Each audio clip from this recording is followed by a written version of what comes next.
कियर एक construction group है UK का, गैलीफोर्ड ट्राई भी कंस्ट्रक्शन ग्रुप है, और दोनों का ऑडिट प्राइसवाटरहॉउसकूपर्स ने किया।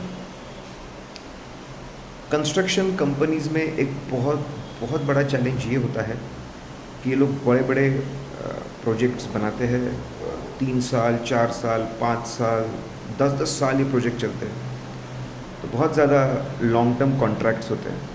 हम जानते हैं कि एएस इंड एस इनसे डील करते हैं, और यहाँ पे बहुत जगह परसेंटेज कंप्लीशन मेथड लगता है। एस्टीमेट किया जाता है कि टोटल रेवेन्यू कितना रहेगा, एस्टीमेट किया जाता है कि टोटल कॉस्ट कितना रहेगा, फिर ये करने के बाद में परसेंटेज कंप्लीशन भी एस्टीमेट्स के ऊपर बेस्ड होता है। परसेंटेज कंप्लीशन लगा कर रेवेन्यू को बुक किया जाता है,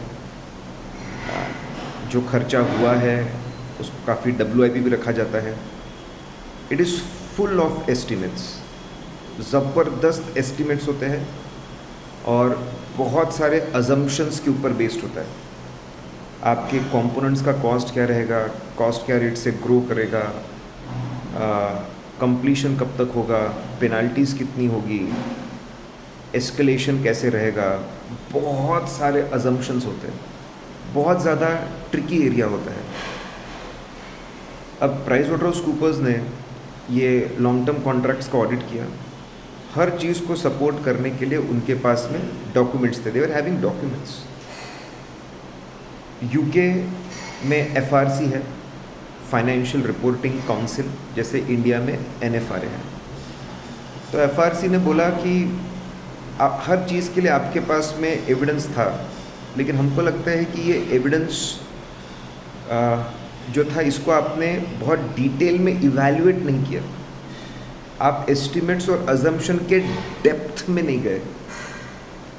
आपने हर चीज़ को क्वेश्चन करना चाहिए था कि ये कैसे आया, क्यों आया, ये अलग नहीं हो सकता क्या, ये अजम्पशन अलग नहीं हो सकता क्या, ये एस्टिमेट अलग नहीं हो सकता क्या।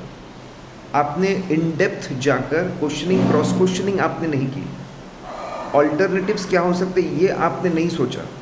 आप सिर्फ सपोर्टिंग डॉक्यूमेंट लेकर आ गए, अपनी फाइलें भर दी आपने, और रिजल्ट ये हुआ कि बहुत सारे कॉन्ट्रैक्ट्स में आप जहाँ बोल रहे थे कि बम्पर प्रॉफिट्स होगा, बहुत ज़्यादा प्रॉफिट्स होगा, वहाँ पे प्रॉफिट्स गायब हो गए, लॉसेस होने लगे। इन्वेस्टर्स ने अपने करोड़ों रुपए खो दिया आपकी वजह से, क्योंकि आप ऑडिट करने में सही नहीं थे। और 50 करोड़, अराउंड 50 करोड़ रुपीस का फाइन लगाया है PwC पे। अच्छा, PwC नहीं, अक्रॉस आपके डेलॉइट में भी कंस्ट्रक्शन कॉन्ट्रैक्ट्स, डेलॉइट में भी, BDO में भी ये फाइन लगाए गए। तो FRC ने देखा कि लॉन्ग टर्म कॉन्ट्रैक्ट्स का जो ऑडिट हो रहा है, खासकर कंस्ट्रक्शन कॉन्ट्रैक्ट्स का, वो बराबर नहीं हो रहा है। PwC का फाइन कुछ कम भी किया गया, क्योंकि उन्होंने बहुत अच्छा कोऑपरेट किया। उन्होंने अपने ऑडिट प्रोसीजर्स, उसकी डेप्थ को बदला, और FRC को बोला, आप जब से ये प्रॉब्लम आपने हमको बोला है, हमने हमारा क्वालिटी ऑफ ऑडिट, जो लॉन्ग टर्म कॉन्ट्रैक्ट्स का क्वालिटी ऑफ ऑडिट है, उसका जो प्रोसीजर है, उसका जो तरीका है, हमने बदला है। आप आइए, हम आपको इनवाइट करते हैं, आप हमारे जो ये जो कंपनीज़ है वो भी देखिए, इसके जो और जो बाकी कंपनीज़ का हम ऑडिट कर रहे हैं कंसर्न, वो भी देखिए, और आप वो देखकर खुश होंगे कि हमने कितने डेप्थ में ऑडिट किया है और हमने चीज़ों को बदला है। इसलिए उनका फ़ाइन बदला भी है। जिस पार्टनर ने साइन किया था उसको पर्सनल भी उसको लायबिलिटी लगी, और उसको फर्म से रिटायर कर दिया गया। तो इससे सीखने लायक ये है कि इतने सालों बाद में भी हम जो बोलते हैं, हर इंडस्ट्री में कुछ एरियाज़ भयंकर ट्रिकी होते हैं। तो कंस्ट्रक्शन कंपनी में लॉन्ग टर्म कॉन्ट्रैक्ट का ट्रीटमेंट इज़ सिग्निफिकेंट रिस्क।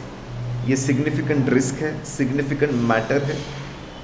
यहाँ पे इन डेप्थ हमको जाना चाहिए, सफिशिएंट अप्रोप्रिएट एविडेंस, और scepticism, question every damn thing. ये अलग क्यों नहीं हो सकता। FRC ने बोला कि प्रोफेशनल स्केप्टिज्म को और लगाओ, और खोद के हर एस्पेक्ट को क्वेश्चन करो। वो बदल नहीं सकता कि उसको देखो।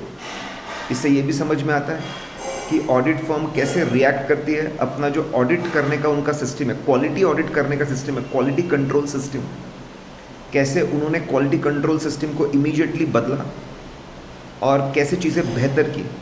इससे ये भी समझता है कि FRC, NFRA they play important role financial statement की क्वालिटी, अकाउंटिंग क्वालिटी और ऑडिट क्वालिटी को इम्प्रूव करने के लिए ये काफ़ी इम्पॉर्टेंट रोल प्ले करते हैं।